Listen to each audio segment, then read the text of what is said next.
This is the original esport racing game. This is iRacing.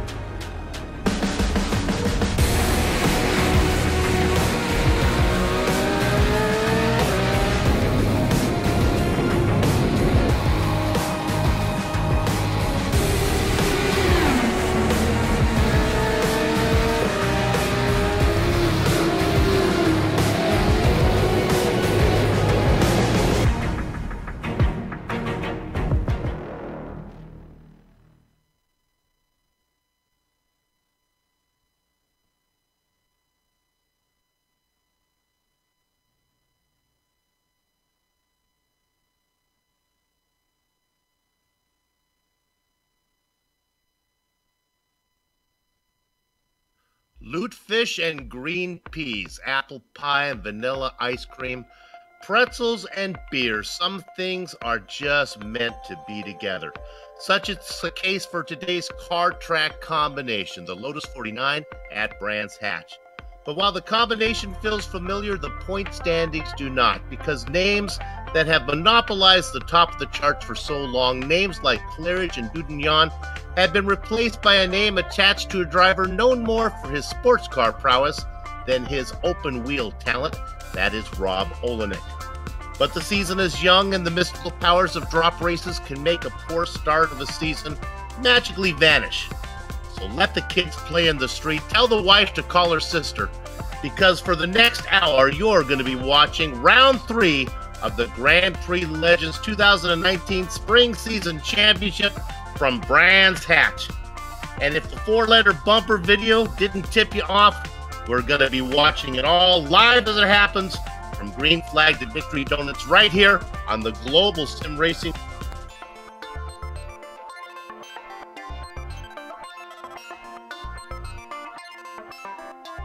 Hello and welcome, filling in for the unreplaceable Joe Peak.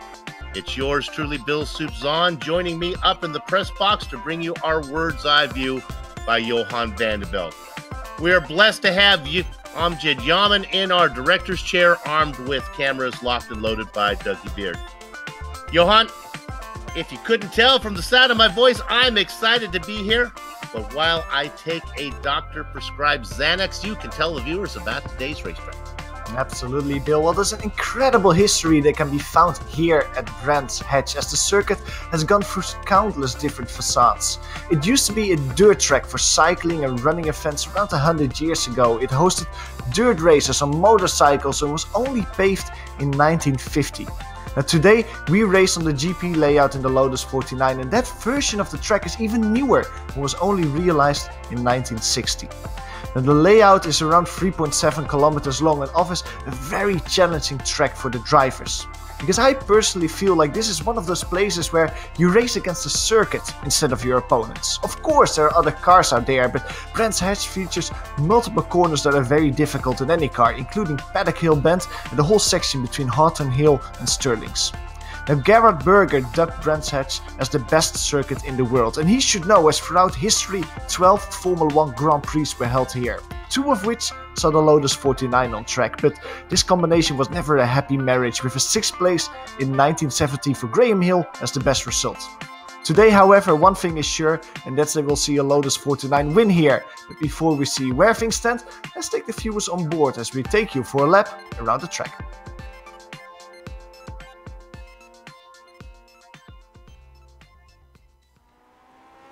Alright, we're in the GSRC Lotus 49, so let's do a lap around Brands Hatch. Paddock Hill Bend is incredibly difficult to squeeze the most out of in this car. It's bouncing around on entry, it's a curved braking zone, and then the track drops away too. Ease back onto the power smooth and let the compression cause the car to grip. Druid should make for a potential passing zone, but the braking is heavily shortened by the uphill nature. Like any hairpin, square this one off, but in this car, it doesn't always pay off to track out all the way. You have so little time to switch sides for Graham Hill Bend, and this car needs to be settled. Make sure to use up the runoff to the outside, as that's fair game and it helps you carry your speed. Then it's a short blast down to Surtees, where once again the track curves as you get to the binders. A late apex tends to pay off, but even if you straight line it, the car likes to lose traction. And that can really hurt on the run over Pilgrim's Drop, which is the fastest section of the track. But despite the top end, the braking for Hawthorne is pretty short due to the compression and the fact that the corner is just plain fast. Coming out of there, hold to the left and really focus on your markers because the back half of the track is punishing. Westfield is very blind on entry and the car struggles to find grip on exit. Expect drivers to short shift just to find traction. Dingledale and Sheen are just as treacherous, and the apex isn't visible until you're right on top of it. Once again, not much time to set yourself up for Sterling, where you really need to use the banking to carry your speed. Getting a run off the corner is important because otherwise you could be susceptible to attack into Clark. The crest makes the car understeer mid-corner, and then you'll be fighting to keep the car stable as you get back on the gas. A little lift is needed on the Brabham straight, but hopefully you've now finished a lap around Brands Hatch.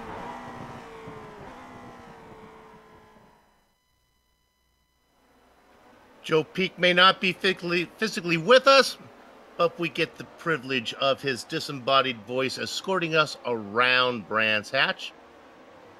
Now, Johan and I are going to escort you around the point standings. I'll kick it off by talking about the F1 driver standings before turning it over to Johan for the other two. Now, keep in mind that these points do not take into account the 2 drop races allowed for in the rules.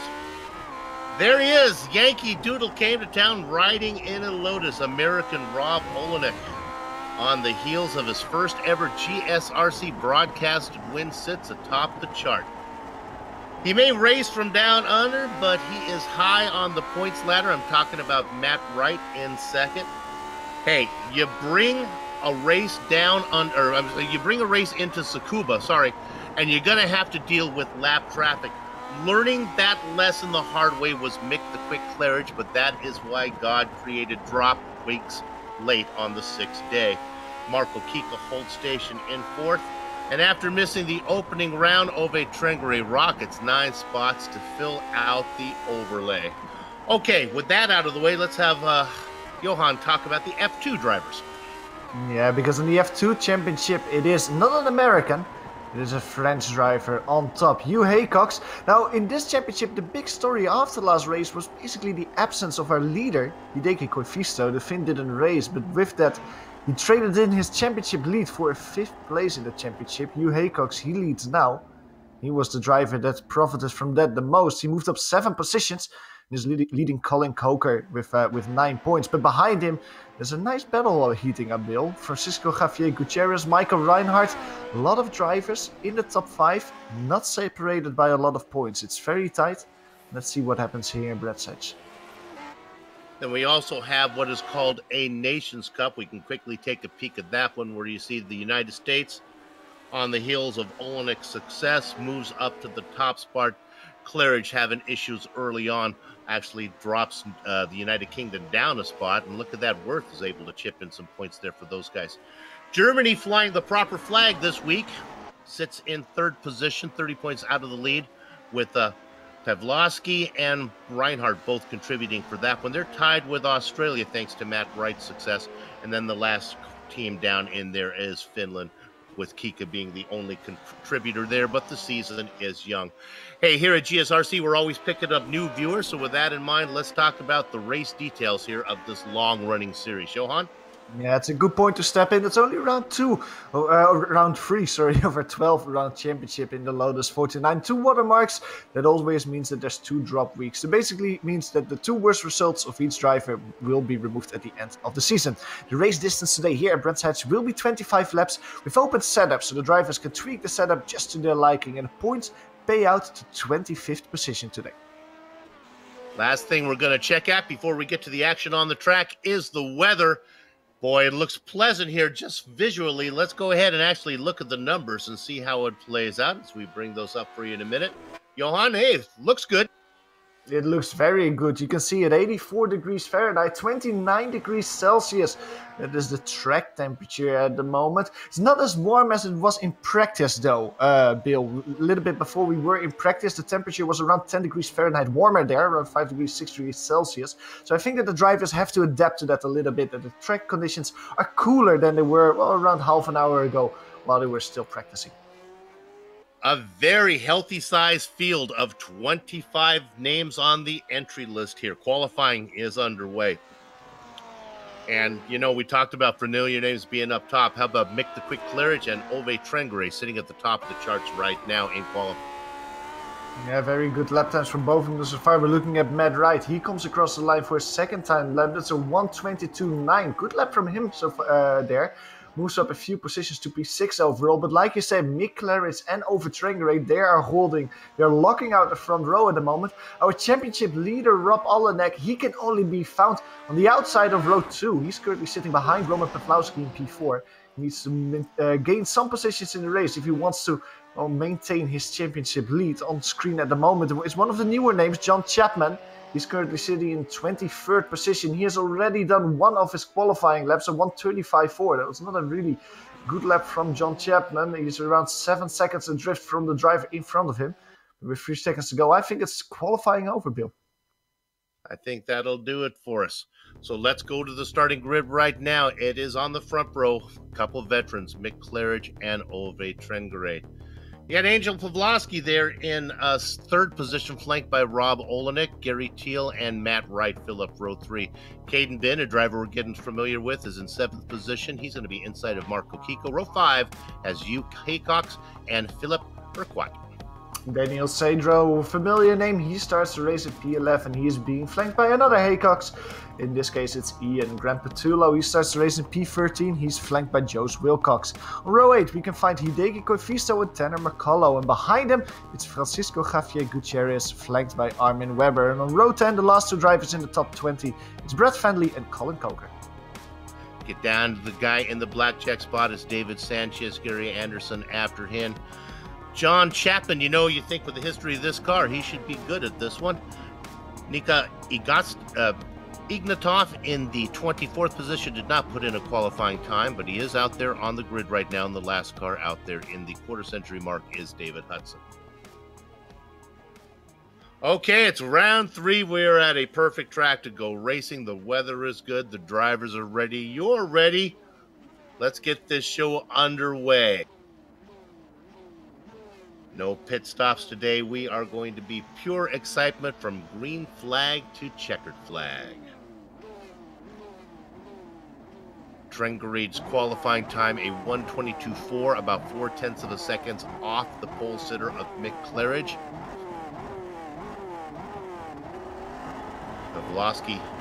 Roman has been fast all season long. Let's see what we can do now. You can hear the engines begin to harmonize. Gary Teal has been successful. Matt Wright racing down there in 6th from Australia. We're going to get ready to get this underway.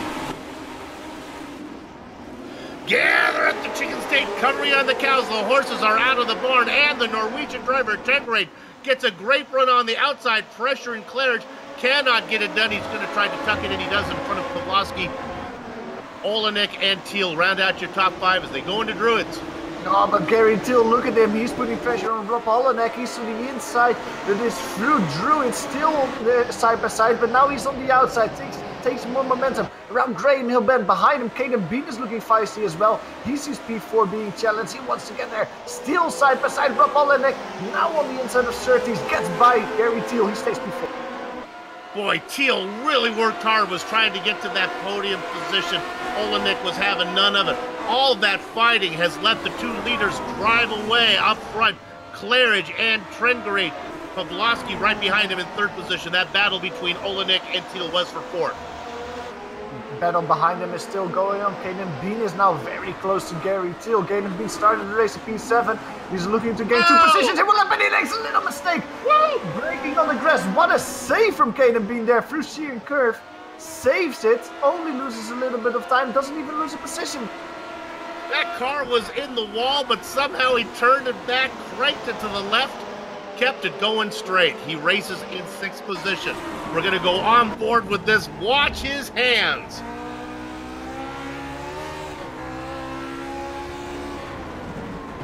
Gets up onto the back, turns full lock, and then unlocks. My gosh.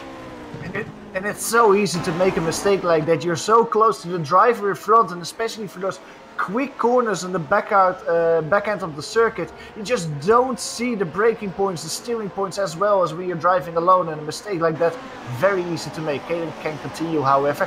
If we go back to where everything stands, is Rob Olenek making a small mistake for Surtees. That gives Gary Thiel the opportunity to close up. Only 2 car lengths between the two. I don't think that Gary Thiel has enough speed to make a move as they reach Harvan Hill, Bill. It looks like Rob Olenek is a little bit under pressure and he cannot close the gap to the podium drivers. Thiel has been frisky since the green flag and continues to work on the back of Olenek right now. We've talked a lot about your front 5. Let's talk about the back half of your top 10. You saw Caden Bin save the car. Matt Wright is in 7th, followed by you, Hecox, the Finn, Marco Kika in 9th, rounding out your top 10, Daniel Sadro. Yeah, that's where you, Hecox, losing position. Right as you said, he was P8, he is now P9. Went a little bit wide on the exit of Sheen Curve, loses that position to Marco Kika, is now in the top 8. Everybody's still out there racing right now. All 25 cars still on track. Let's hope we get all 25 to the green flag. Little battle. Let's go to P15 at the moment. Stanley McCullough is trying to take away the position in Paddock Hill Bend. What a great move from him. Great run over the start-finish straight. He gets by Joe's Wilcox.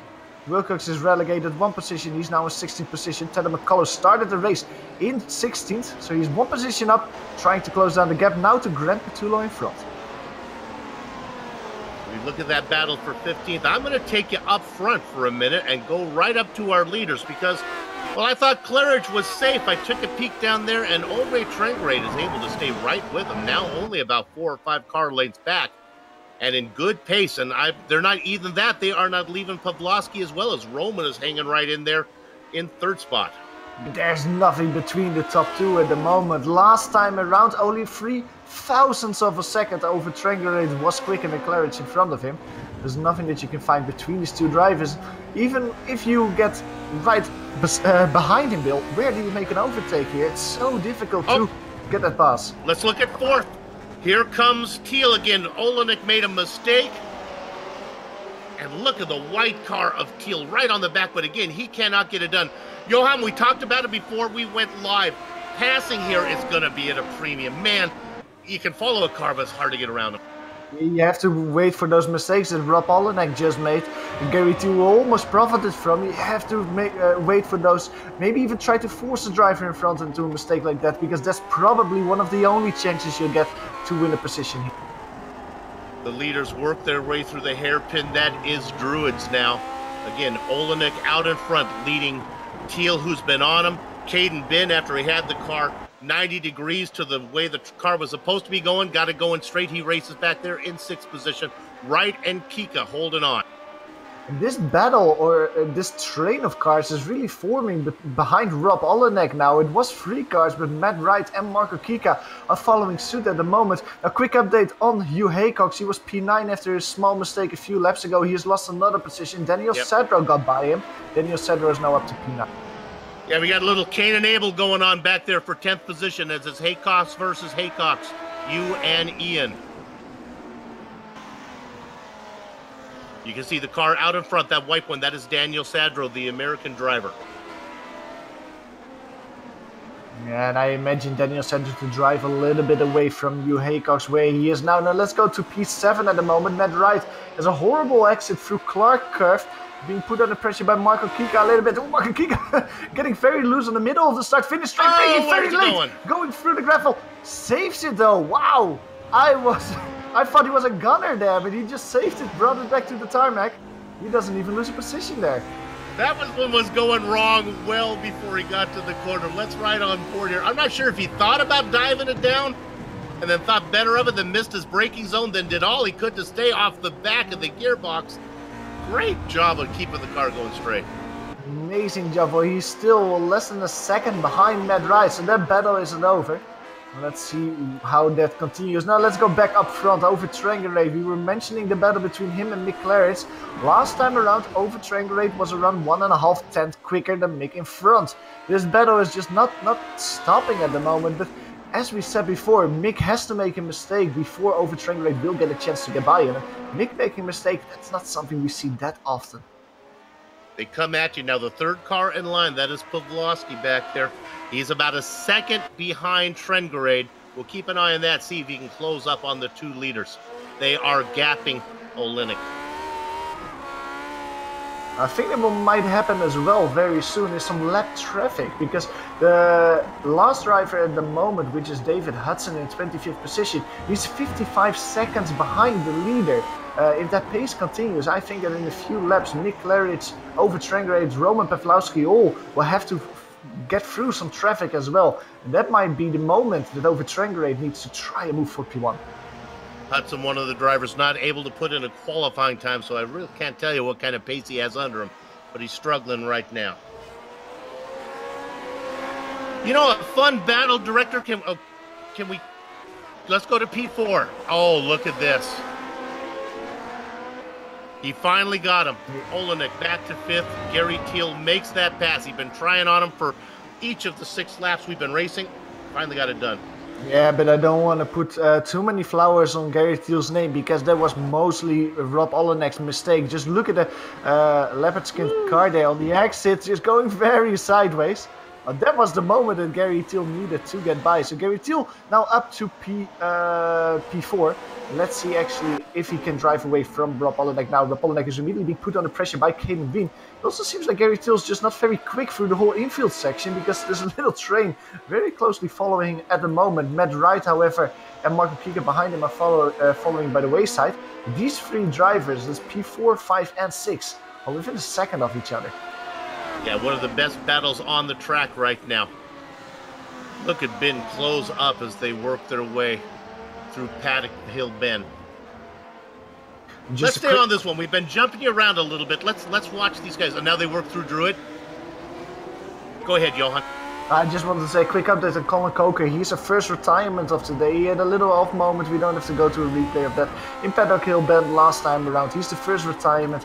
Of course, he was the second driver in the Formula 2 Championship. So that's not good for his championship aspiration. Caden Bin, very loose. Yeah. Ben was in good position, but he got a really bad exit out of Surtees, and now he's going to have nothing for him as they work down into Hawthorne Bend. One thing that I'm noticing at the moment, Bill, is that there's a cloud cover coming over the track. The track temperature has already decreased 3 degrees Celsius, probably 4 or 5 degrees Fahrenheit, and if it just continues like that, as a slight sun is popping through the covers again, that might actually change the track condition in such a state that the tires will suddenly give a lot more grip than the drivers were used to. You talked about the F2 Championship. Want to quickly check in on 14th position and watch this one. This is Tanner McCullough up here in a race with Hideki Koivisto. They've been nose to hills for a while. Yeah, Tanner was behind Hideki Koivisto. He now got by. Finally, this was a move. Yeah, this was a move in the making for basically 4 or 5 laps already. Tanner McCullough was stuck behind Hideki Koivisto, but here coming over the start-finish line. Just a good run here through Paddock Hill Bend. Takes it out as wide as he can, keeps the car on the tarmac, and then you'll see Koivisto show up as they head down into Druids, and there's the pass. Boy, that went on for a while. There's the pass finally made. Great racing from those guys, yeah. And let's go back to the battle for P4. Rob Olenek still on the in the neck of Gary Teal. Gary Teal got by. I thought Gary Teal might be able to drive away a little bit, but it wasn't so much a cork on the bottle concept between Rob Olenek leading that train. I think that these drivers are just very, very close to each other pace-wise. Because as you can see, Gary Teal is being haunted by Rob and Caden behind him. I think that's it too. I think the best hope these guys have having a chance to get around each other is if the car in front makes a mistake. That's been how it's working so far. All right, lap traffic coming into effect. John Chapman just got overtaken by Claridge and Trengarade. Let's go to the leaders right now. Trengarade just a car length back as they work through Druids. Yeah, over Trengarade took a lot of risk through Paddock Hill Bend, that time around sideways a little bit, but it actually worked for him because he closed up immediately to the rear of Nick Claridge there. John Chapman was lap traffic, he couldn't profit from that, but there's another piece of lap traffic just in front of him in the form of David Hudson as they go through Surtees. You need a good exit here to try and move through Horton Hill, around 2-3 car lengths between the two of them. Over Trengarade doesn't have a good enough exit. He has to just follow through this succession of quick right-hand corners now. Johan, we've been watching these drivers race for a long time. Hudson just pretty much gets out of the way. Good job from him. If there are two drivers that get the car more sideways, I don't know if there are, than Mick Claridge and Ove Trengrade. They both really work those cars. Absolutely. It's sometimes funny to watch Ove Trengrade in practice because after qualifying, he usually puts a third or fourth lap where he just tries to go sideways through a lot of corners. I've seen that. Just practice it a little bit. Yeah, he just tries to learn how the car feels going sideways on the track. Well, you can see him do that a lot in corners, and it actually helps him a little bit. That time around, actually through Clark curve, he actually lost a few car lengths. He took too much of the corner, and that cost him 1 or 2 seconds. But here through Paddock Bend, once again, he's just sliding through it. And especially in that corner, it really helps Ove Trengrade to close down the deficit to the car in front. Oh, and he's loose really through Druids, and that Pavlovsky is coming now. That interval was about 1.2 seconds. It's down to 0.8 of a second now between him and Trengrade. Let's look at 4th position. Oh my goodness, this is Thiel finally getting around Olenek. Yeah. This time it was Gary Thiel. Yeah, it was Thiel being passed, and it was a mistake from him through Paddock Bend here. He completely missed the apex. And just like a few laps ago, there was all the opportunity that Rob Olenek this time needed. Almost contact between the two as they went through. There was slight contact actually, as Gary Thiel just lost the car a little bit in the middle of the corner. We go to a helicopter view of that here. Just look how Gary Thiel on the left is doing. Just in the middle of the corner there. Just slightly loses it. Bumps bumps Rob Olenek into his left rear tire. And I don't think that any of these two cars have damage. Both of them are continuing. As Gary Thiel actually makes a mistake once again, goes off the track and then gives the position to Kanan Bean side by side as they go for Sterling's now. Yes, on the outside it's Kanan Bean. Quick enough to finish that overtake. He gets that position. So it's Kanan Bean now to the top 5. Gary Thiel was in 2 positions in 1 lap. Just to review what's happened between those guys, Olenek started in front. Thiel had been pestering the whole time. Olenek made a mistake. Thiel got the position. Thiel gave it back on a mistake. Olenek takes it. And then another mistake from Thiel. He loses a spot to Bin. Which makes what Matt Wright and Marco Kika are doing back there in 7th and 8th. Come on, boys, get in the mix. You guys have been back there racing in order the whole time. 5-car battle for 4th spot. And at the moment, it's really Rob Olenek walking away from it because the gap between him and Gary Thiel is almost a second at the moment. There's more than a second even. It's between Rob Olenek and Kanan Bean. Let's see if Gary Thiel can keep the pressure on Kaden in front to get back the top 5 position. Now, let's go back to the lead, because the gap between Mick Claridge and Ove Trengrade, it seems visually, Bill, like it's slightly increasing compared to a few laps ago. I would say 1 or 2 car lengths more between these 2 drivers.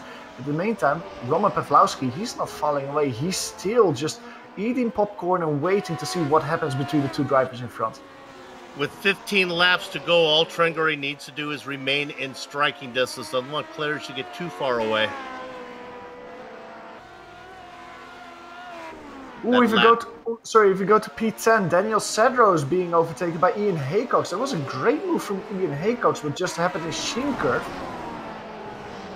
It actually was because Daniel Cedro, in front of that, through Dingledale, made a small mistake going through the grass. Didn't have the traction he needed. Ian Hecox immediately pounding on that, getting that top 10 position away from him. So now the Hecoxes are not, are finally they're back together again. Yeah, they're back together again, P9 and P10. Daniel Cedro following suit. Cedro had split them up for a little bit. Now he's under attack from Phil Urquhart back there. In fact, let's stay on this battle for 11th right now. This is still Cedro working on the back of Ian Hecox. Interesting enough, the Hecox boys, one races out of the UK, the other one races out of France. It's interesting to see how Ian Hecox seems to struggle a little bit. Now there's no car directly in front of him. A few of these corners he was missing the apex. We go to Grandpa Tulo, who just had a little spin that was going through Surtees. There's too much speed there. As we go to a replay of that incident, did he actually have contact with Tanner McCullough? No, Tanner McCullough, great avoidance from him to take the outside there. On board here with Grandpa Tulo, too much speed, tries to save it, cannot save it. And then through the left, maybe we could see Tanner McCullough. He gets by, so Grant loses 1 position. And after McCullough got by Coivisto, he had plenty of time to slow down, avoid making contact there, and have Coivisto behind him. Let's go back live. Matt Wright and Marco Kika. That's a battle that's heating up. That's a battle for P7 at the moment. Matt Wright's being put under pressure by the Finn through Paddock Hill Bend. It doesn't seem like Marco Kika had that good of a run. It was really on the start-finish straight that he was close. Not close enough to make a move. Now the gap between Gary Thiel and Matt Wright seems to grow a little bit, Bill, as is the gap between Rob Olenek and Caleb Bin. So this 5-car train is being stretched out a little bit. Yeah, I think Olenek was always the faster of the drivers that were involved in that. He just made that mistake, and that's what got him back in the hornet's nest that was Bin and Thiel. As far as the Wright and Kika goes, Kika has been following Wright the entire race, has had just about enough of that right now, I think. You see them, the last cars in line. Here they come at you.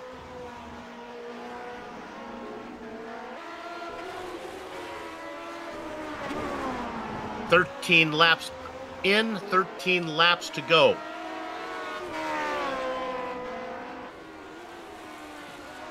Over Trangerade, we see him on screen at the moment. He's still following suit on Mick Claridge, but Mick will have a slight difficulty because there's 2 lap cars just in front of him, starting with Gary Anderson. Gary is blinking a little bit. He's now back on track. Both cars get by quite easily. David Sanchez is now just in front of them. David is driving around in P20 at the moment. Started the race P21, really one position so far. Let's go ahead and stay on this battle. This will be fun to see how Sanchez gets out of the way. Once again, this is Trangerade back as close as he's been for a while. Claridge makes quick works of Sanchez, as does Trangerade. Look at the gap, though, now that Pavlovsky, who's just right behind him now, he was a second back. He's now 3 seconds back. Yeah, and it was all because of Gary Anderson. Roman couldn't find his way past quickly and just lost 2 seconds because of that in traffic. So the gap between him and over Trangerade has increased dramatically, and that will be a weight off the shoulders of the Norwegian, who can now just solely focus on Mick Claridge in front instead of having to keep half an eye looking in his rearview mirror at the same time. 19 cars on the lead lap, and I'll tell you, it's refreshing to see lap traffic involved in this. Of course, Claridge had trouble with lap traffic last time out. There was a lot more of it at Tsukuba than there will be today. The next piece of lap traffic is Colin Coker. I thought it was a retirement, but he actually was just in the pits for several laps trying to fix his car. So Colin Coker is back out on track, although he is 7 laps down at the moment. He's just in front of this fighting duo for the lead, Mick Claridge and over Trangerade as they go through Graham Hill towards Graham Hill Bend. Still just a few car lengths between the two of them, 3/4 tenths of a second. Looking at the 2 racing lines between Claridge and Trangerade, Claridge seems to be really smooth. Trangerade really seems to be working, trying to find any way to get around Claridge right now. He gets close, then he falls back, and he gets close again. This lap traffic could be an issue. Let's see what Colin Coker does. They're going to get to him at a difficult section here. Oh! And there it is. This is the opportunity for Trangerade if he wants to. Let's see if he forces the issue. Nope, he'll wait. Yeah, Mick Claridge just defending the inside there. He knew that this was the opportunity for over Trangerade. Stayed on the inside. Didn't give over a single opportunity to put the car on the inside there. Saves his P1 position as they go through the final corner now onto the Brabham Straight. Yeah, it seems like it evens out a little bit. It was a half an opportunity for over Trangerade, but just good defending, good thinking from Mick Claridge to immediately cover that inside to keep over behind him. I know there's a bit of an accordion effect there. The cars always look like the trailing car always looks to be better under braking than it is, but I really think that Trangerade is really good getting the car in. Claridge really good at getting it off the corner, and oh, Trangerade really working it. Gonna lose some ground there as he was sliding. Battle still heating up for P5. We saw Rob Olenek driving away from Caden Bean and Gary Thiel, but those 2 drivers with just the 2 of them are putting on an amazing show for the fans. Gary Thiel is incredibly fast, it seems like, at the moment, Bill. He's putting his car left and right, trying to overtake Caden Bean. He just cannot find a way past at the moment. The battle behind him, Marco Kika and Matt Wright, has also meant that Marco Kika finds his way past. So Marco is currently driving the P7, Matt Wright back to P8. This battle between Gary Thiel and Caden Bean is just heating up once again there as they go through Harton Hill. Gary Till just wins 1-2 car lengths in the apex of the corner, taking more speed through it. He's trying everything to get that P5, the top 5 position back. Till has really had to work hard this race. He fought so hard behind Olenek. And look at this back here for Hecox. Oh, Hecox is in the one. Also, Tanner McCullough just had an off. So that's 2 drivers. And we go to Hecox first to see what happened with him, though. He was all by himself. He blew an engine. Yeah, let's go to Tanner McCullough because he actually had contact with Grand Patullo and flipped. That was on the rundown towards Pilgrim's Drop. It seemed like through Surtees, yeah, Tanner McCullough had a slight wobble. That caused Grand Patullo, as we go on board with the Australian at the moment, to just bump into him, send him flying. You can see that little wobble. The contact was unavoidable for Grant. He punched him off. I think that's race over. I'm pretty sure that's race over for Tanner McCullough. He's crabbing over the circuit. A horrible end for Tanner McCullough. He started the race at P16, fought his way all up the field, but sees his way end in the barrier right now. Yeah, he had just made that pass, I believe, and then he got that issue. Gary Till at the moment also lost a few positions. What happened there between him? Yeah, Gary Till and Caleb Bean had contact. That was in Graham Hill Bend last time around.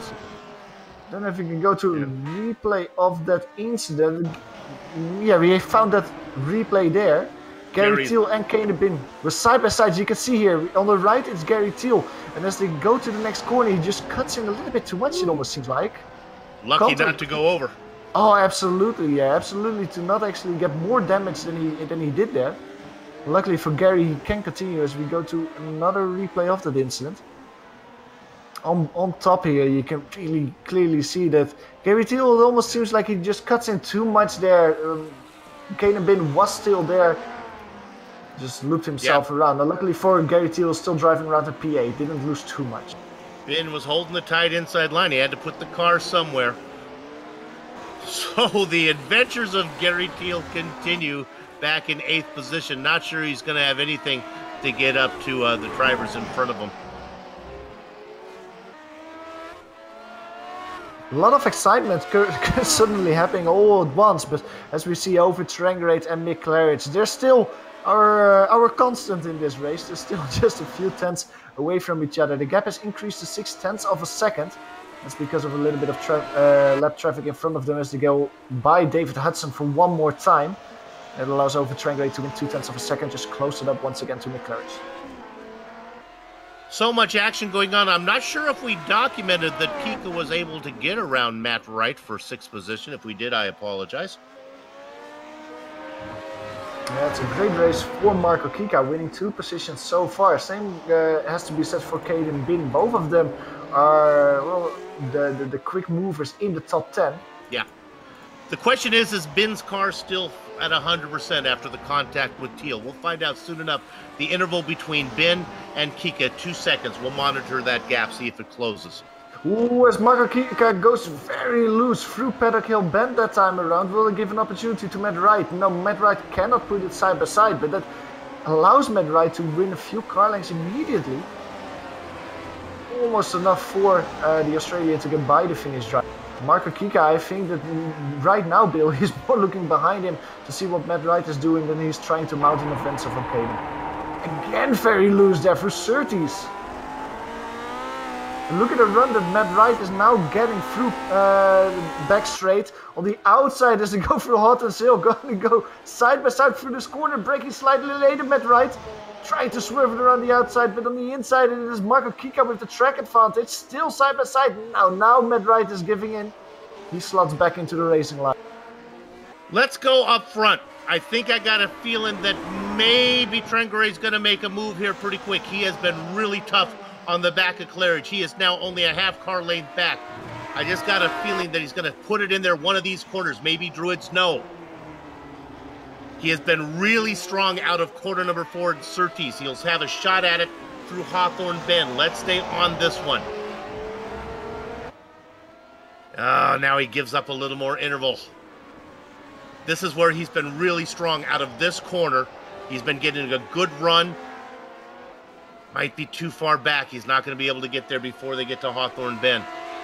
It's very interesting to see the different driving lines last time around between these two drivers. Over train rate earlier on the throttle, but it also means that he just understeers a little bit more. So he takes more speed on the straight, but also has to make more meters. And in the end, it kind of cancels out between the two drivers. Through this set of right-handers, it's over train rate just winning quite a bit of time on McLaren as they reach the curve here. Only 2 car lengths between the two of them. Sterlings, this is one of the most notorious braking points of this track.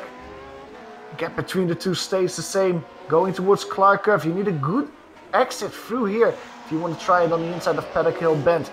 Over Trangrate keeps it all 4 wheels on the tarmac. McLaren dip 2 of them in the grass. It doesn't hurt the Brit though, it seems like Bill. He stays in front quite comfortably as they approach the first corner.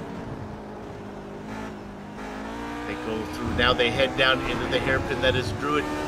These tires are indestructible, but they will heat up on you, and I almost feel like Trangrate gets up there, really works it hard, then has to back off a bit, let the tires cool down before he takes another assault at Claridge. You cannot get around him. This must be frustrating for over Trangrate as well, because you've been behind McLaren for 20 laps now. You've seen that on some parts of the track you're just quicker than him, but you cannot find your way past. And that actually might mean that over Trangrate will just try more, try harder, go even faster in the corners and maybe start to overdrive it a little bit, but that's very dangerous as well because Roman Pavlowski is only 4 seconds away, so you might actually lose P2 if you just start overdriving. And it looks like Trangrate's faster, but it might be a case of just Claridge going fast enough as he needs to. Just being much smoother from the leader than from Ove, who's trying everything. Yeah, this time around it seems like the leader is winning a little bit on the Norwegian. So once again they're coming across some lap traffic just in front of them. Brett Fenley, Armin Weber, Francisco Javier Gutierrez. 3 drivers we haven't talked about. That's the battle for P50. That's happening just in front of our leaders. Over Trangrate sliding through Paddock Hill Bend. Loses a few car lengths because of that. A few tenths of a second immediately. McLaren will happily accept that. 4 laps to go.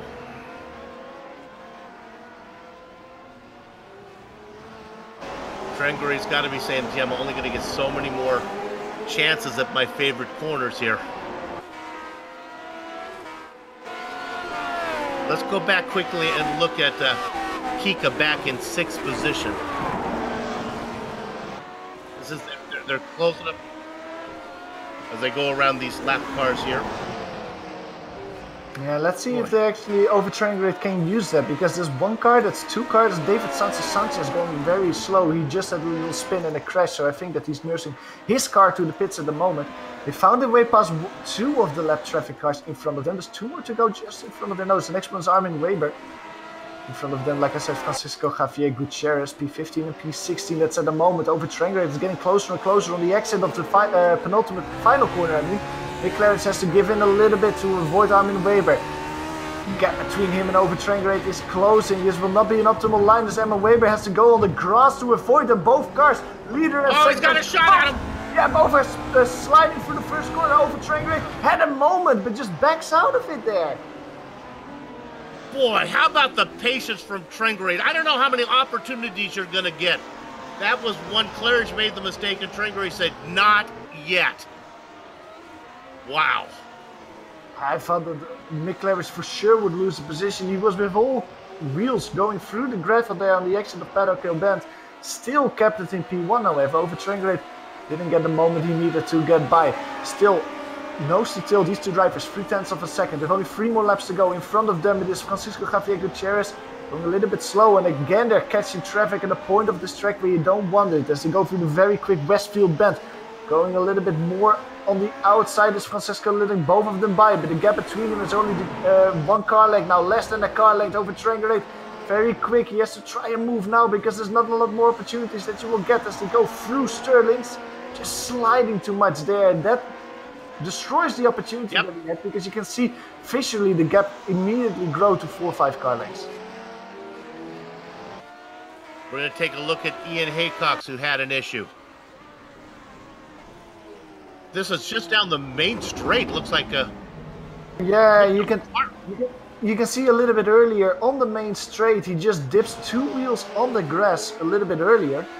And that unsettles his car. As we go, let's see, from the helicopter view. Just look at his left side tires. Just dips it on the grass, loses control, and just cannot save it anymore. This was already before the braking point though, so I don't think he was braking there yet. Just touching the grass, losing control. That means it's the end of the race for Ian today. Okay, there is great racing throughout the field, but apologies to all those drivers. With only 1.5 laps left of racing to go, we're going to focus the majority of our attention up front. Mick Claridge trying to go wire to wire. Trengarade now coming back behind him. They have a lap car of Jose Wilcox to get around. Yeah, Jose will be the last driver just in front of these two, because the next one, Hideki Kofisto, is around 10-15 seconds in front. They will not reach Hideki Kofisto before the race is over. So this is the last opportunity that Open Trengarade can use some lack traffic to get that P1 position. Wilcox does a good job of lifting, letting him out of the way. It's going to hurt a little bit corner entrance from Trengarade, as he had to take a tight one. He's going to lose a lot of ground out of the final corner coming to the main straight. And what do you do now with only one more lap to go? Are you going to do a do or die attack for that win? Or are you going to settle for P2? Let's see what Over Trengarade does as they go through Paddock Hill Bend. He doesn't win a lot of time there. Gap stays roughly the same as they reach Druids. Now we go towards turn 4, that is Graham Hill Bend. That's where Over Trengarade has been strong earlier in the race. This time around just stays the same. He doesn't have the pace advantage that he needs to really close it up, Bill. Although braking here for Surtees, he wins around 1 car length. Pretty good shape here. A little bit of a drive off from Claridge now, about 3 car lengths back. Trengarade closing it down to 2. Down to 1, but he loses any passing opportunities. They work through the technical section down to Westfield Bend. He's running out of time, Johan. Yeah, and I don't think that Over Trengarade will have a lot more opportunities. There's 2 opportunities that is left. Is this left-hander, Sterlings. He tries to go around the outside. Mick Claridge is defending. He has 1 more opportunity, Bill, and that's going towards the last curve. Clark Curve. Left traffic in front of him, John Chapman. They go around, and again, Trengarade not able to get to the apex because of the lap car of Chapman. That's going to give round number 3 to Mick the Quick Claridge. Trengarade will have to settle for second. Let's pick up some more paddles back. We'll go to 5th position. Yeah, this is Roman Pawlowski finishing P3. Rob Olenek P4. Kaden Bin seems to have distanced himself a little bit from Marco Kika, who's under heavy pressure by Gary Thiel. Gary Thiel, who found his way past Matt Wright in the last lap of the race. Kaden Bin has the advantage to finish just in P5. Got a shot at him here. Nope. Yeah, just too much speed on the apex. Doesn't have too much enough speed on the exit. We'll go back. We'll look at 9th position. This is Daniel Sadro comfortably ahead, I believe, of Philip Urquhart. Urquhart's going to get the final spot in the top 10. 2 cars still on the lead lap. How about a little love to Grant Patullo? We did not see much of him as he races in 11th. Yeah, he recovers from that contact that he had with Tanner McCullough early in the race. Luckily for Grant, he didn't have any damage after that, it seems like. He can continue finish this race in P11. We need 2 positions in the progress, and then let's go to Hideki Kofisto. He was our leader in the Formula 2 championship after round 1. He lost it after not being here last time around, but with P12, once again, it's a decent result for the Finn. 3 positions gained today. He comes home in P12.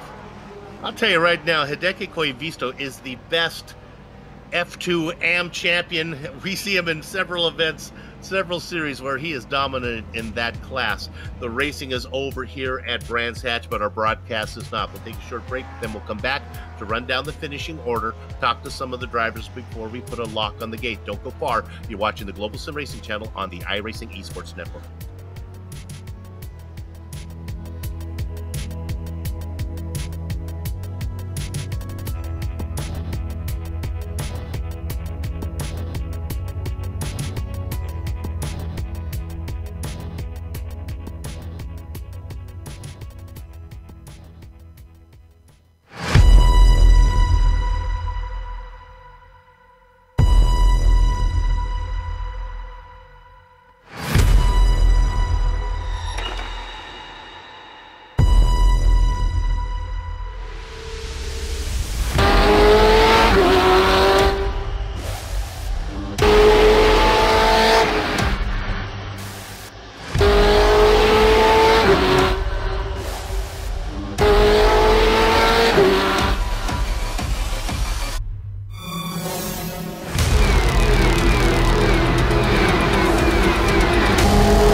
Welcome back to the Global Sim Racing Channel's coverage of the Lotus Grand Prix Legends here on the iRacing Esports Network. Let me take a second to talk about IESN. You know, many of the top drivers in the World Championship, but not only them, some of the regular leagues like you're watching right now are spotlighted right here on IESN. If you haven't done so yet, please become a member to their YouTube channel. All right, let's go ahead and run down the finishing order for you. He started on the pole. He finished on the pole. Yes, it was wire to wire, but it was a hard-fought wire to wire for Mick the Quick Claridge.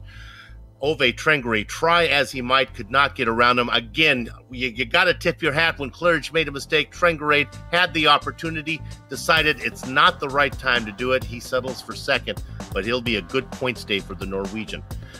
All right, Roman Pavlovsky comes home on the final podium spot. Rob Olenek and Caden Bin round out your top 5. Back after your top 10, Marco Kika, Gary Teal, Matt Wright, Daniel Sadro, and Philip Urquhart. Johan? Yeah, then there's 8 drivers that are probably very happy with the result today because they all gained positions, starting with Grandpa Tulo gaining 2 positions, coming home P11. David Coviso is the last driver in the on the lead lap, coming home in P12. Jose Wilcox, we saw him getting lapped just in the final lap, or penultimate lap. He comes home P13, just in front of Francisco Javier Gutierrez. The Spaniard was in a nice battle all race long with Armin Weber and Brad Van Vliet, finishes in that order. David Sanchez had some problems in the latter parts of the race, had some damage, still brings us home in P17. David Hudson started last on the race, but gained 7 positions to come home in P18 in the end. Ian Hecox and Tanner McCullough were 2 of the drivers that had some problems, had a big off in the final parts of the race. They got classified P19 and P20 bill. It was blackjack for Nikita Ignakov. The double duck spot goes to Gary Anderson. Colin Coker is in 23rd. 24th and 25th, Hugh Hecox and John Chapman. All right, I have the pleasure to be able to talk to our race winner. We'll bring him in right now, Mick the Quick Claridge. Mick, wire to wire, but my gosh, you had to work for that one. Oh, hi, Bill. Yeah, long time no hear, man. Yeah, good to see you back. Yeah, that was tough, wasn't it? I didn't know what was going on there. The back markers were great as well, but yeah, that was one hell of a tough fight. That was. I thought maybe the best opportunity for Ove was when you made a slight mistake. You had it out in the beach coming out of corner number 1, and you were able to keep it going straight. Yeah, the trouble was I had high tyre pressures on the right-hand side, and it was really helping me through those 2 lefts, onto the back straight. And I knew that when I'd stuffed up there, that he was going to be on me for the rest of the lap because he was quicker than me through the rest of the lap through all the right-handers, So I knew there was going to be a bit of a battle there. But yeah, it's pretty hard to pass there if someone holds the inside onto the back straight there, and then it's, as you probably know, it's a real scary corner down the end of the back straight. So I was pretty confident I would stay in front. But yeah, no, it was good fun, man. But it was tough, You had to go defensive a few times. Yeah, even from the start, I knew my start was going to be a bit silly as well because I didn't know what to do with my second gear because my second gear was really good out the second gear corners, but it was shocking at the start, So I knew whoever was next to me, it was either going to be Uwe or Roman or even Rob. I don't know, but I thought someone would be alongside me by turn 1 from the start, and but from then on, it was pretty good out the slow corners, But yeah, it was tough, man. It was really tough. All right, well, congratulations on another win. We got 9 more after this one, so let's see if we can get ourselves another championship. Cheers, mate. See you again. Mick the Quick Claridge, your winner today. Johan? Doesn't seem like any. Yeah, it doesn't seem like. It doesn't seem like any of the other drivers have come out for an interview today. But just some closing remarks, Bill, because we had a great race. We were talking in the little break that we had between the end of the race and the interviews that even though there wasn't an overtake from Ove and Mick, the battle between those 2 drivers was so exciting to watch, so respectful. You could see that Ove Trengere was quicker at some parts of the race, was trying his best to get by, had some opportunities, did his best, but just also the respect to not do a do or die move ruined both of their races. It was just amazing to watch how they approached this race. And I just cannot wait for the next one and see if Ove Trengere can get a rematch, then beat Mick Claridge.